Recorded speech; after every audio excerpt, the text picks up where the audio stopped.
listening to the Why Boarding School podcast, broadcasting around the world. Join us as we promote independent boarding schools throughout the United States and Canada with our invited guests. Now, here's your host, Dr. Jeffrey Quebec. Welcome to the Why Boarding School podcast. I'm Jeff Quebec, and today I'm joined by the Director of Enrollment Management at Darrow School in New Lebanon, New York, Vince Schmidt. Welcome, Vince. It's great to have you here today. It's great to be here. Thank you. So with a founding date of 1932 as an all-boys school to eventually becoming co-educational school in 1970, Darrow School certainly has a wonderful history. Nestled between the Berkshire Mountains and the Hudson Valley, its campus is designated as a National Historic Landmark Site.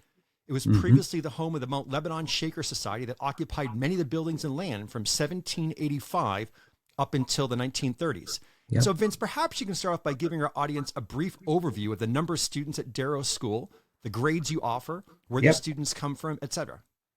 So it's wonderful being part of this podcast, Jeffrey, and I'm so thankful that you chose to have me on. So Darrow School is a small boarding school, as you said, nestled in the Berkshires on the New York side.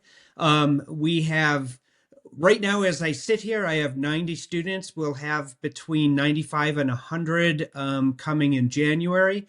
We average around 100 students, all gender, 9 through 12, and a postgraduate program. And so what's the academic curriculum like at Darrow School? So college prep curriculum focusing on critical thinking skills and creativity.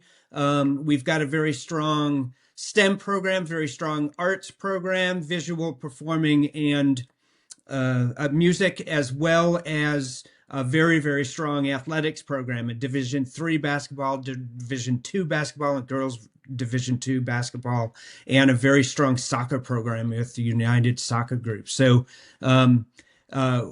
we've got a little bit of everything here at Darrow. So to piggyback regards to your reference to visual performing arts, can you tell me a little bit about the visual performing arts offerings? So, yes. So visual includes, we have everything from ceramics to woodworking to watercolors to fashion to many collage making. I have a number of students who come to Darrow in order to work on their portfolio to go into becoming professional artists at art schools. So got students attending SCAD, Berkeley, Pratt, and other schools. So visual arts. And did you also ask performing or music?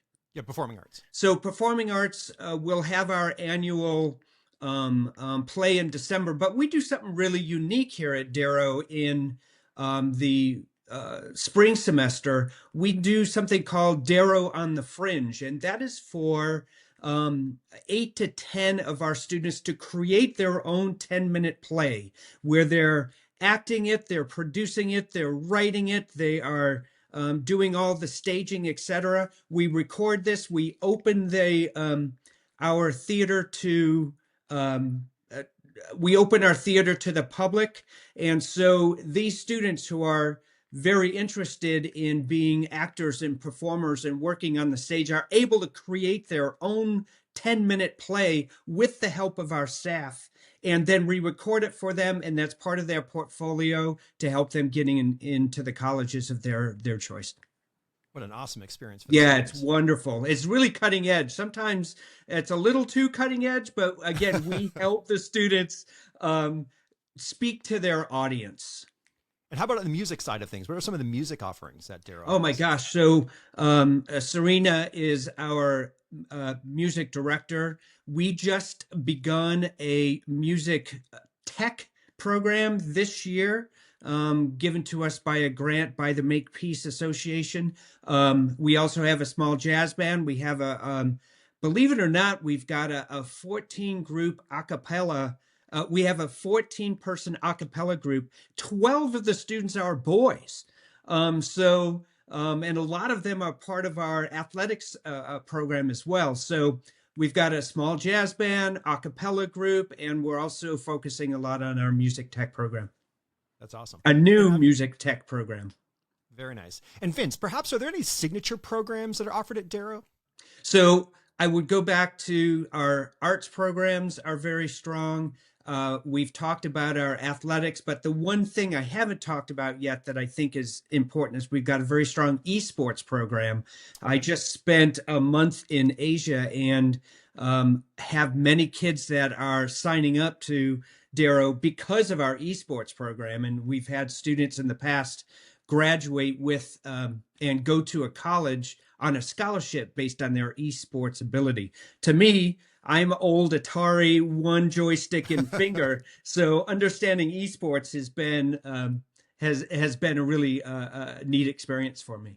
But I think I would also share that one of our signature programs is, believe it or not, our learning skills program. We're such a small, intimate, relational school that we're able to work with some students with some mild reading, writing, and math challenges. But we also just instituted an Orton Gillingham program for students that still need support with their language-based learning disorders or dyslexia. So that's just begun this year, and it's showing promise.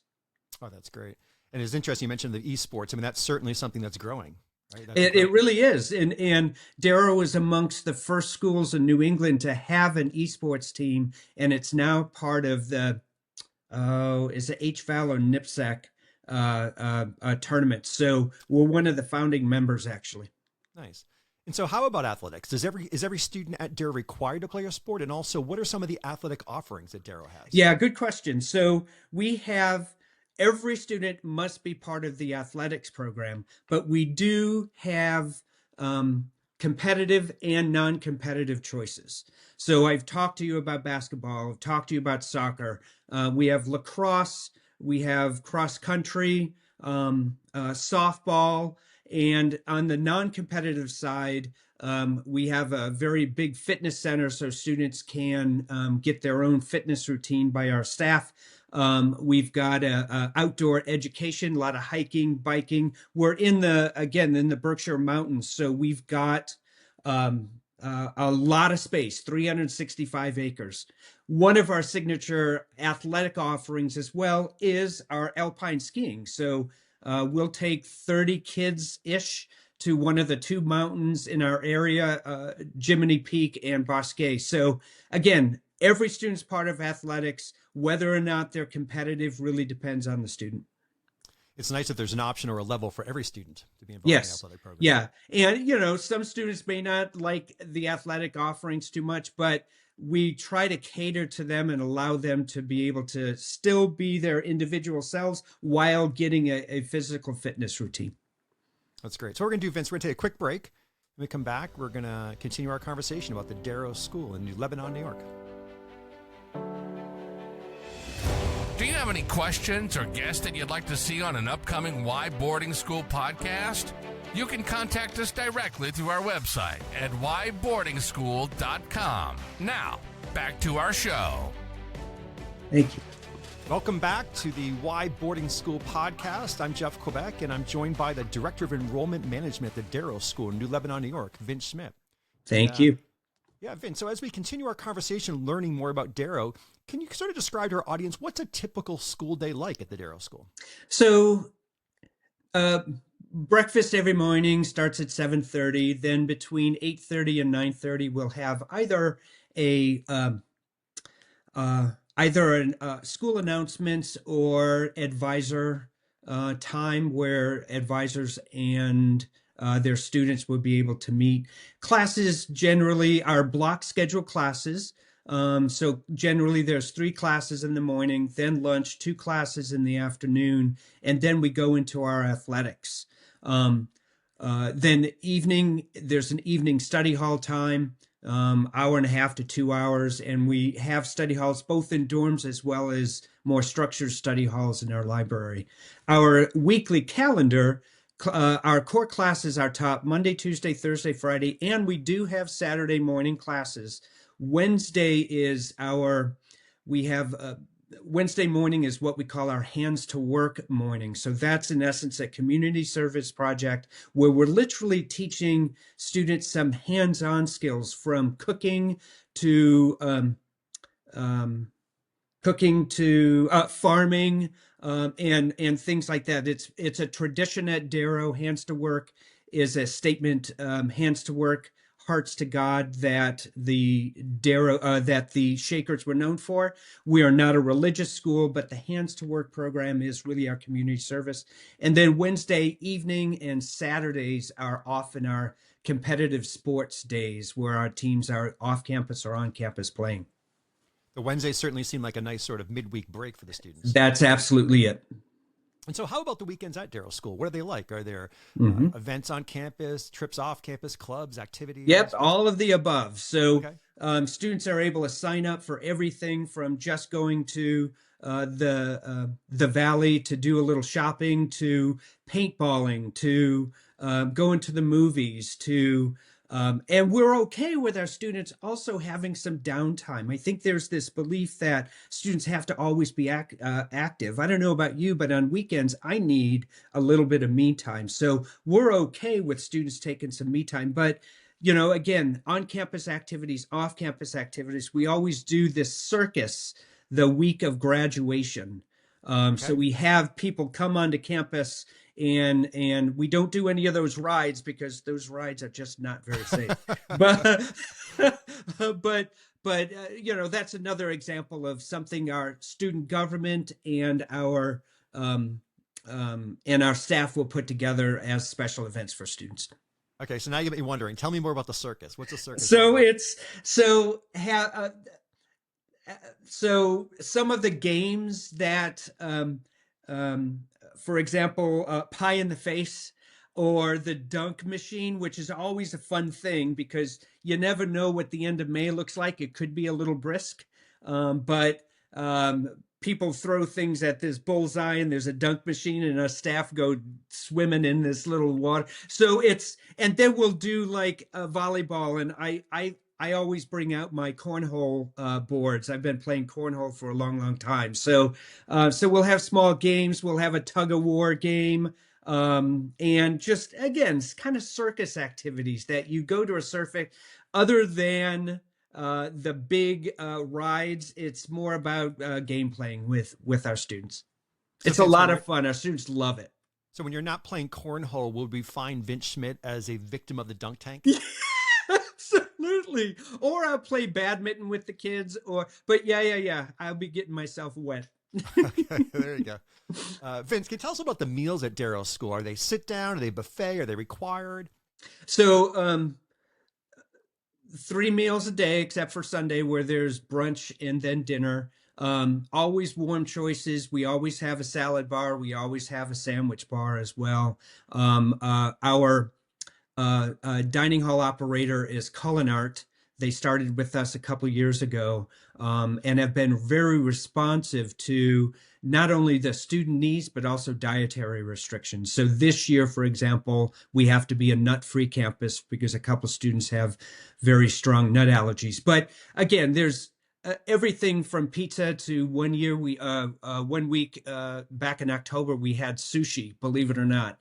So it's a lot of choices. That's great. And how about dorm life? What's dorm life like at the Darrow School? So every student, this is an insistence that we have. Every student has to have a roommate. And that's important to us because that teaches students a greater perspective of just themselves.